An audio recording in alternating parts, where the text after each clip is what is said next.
রোদ আগুন বেড়াচ্ছে ভাই। আজকে গরম আরো বেশি। আর সেচ দেওয়া লাগছে, এখন তেলের তো এই সংকট, এখন কি করা যাবে? কৃষকের তো খুব সমস্যায় পড়ে গেছি। তাপমাত্রার কারণে ভুট্টা শুকিয়ে যাচ্ছে, মানে ফল গাঁথার পরে ভুট্টার মুসা ভাঙে নিচ পানি ঝুলে যাচ্ছে, এতে ফসলে মানে পোষাচ্ছে না।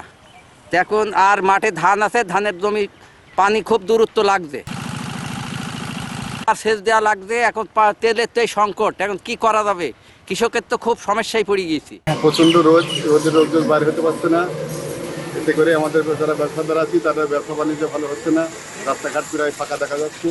আমি বসে আছি 2 ঘন্টা যাবত, কোনো ব্যথা কিনা সেরকম নাই।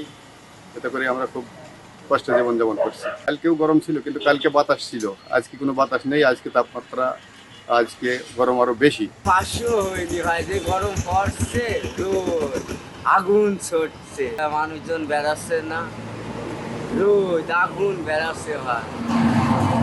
দোকানে বসে থাকছি, মনে হচ্ছে আগুন জ্বলছে।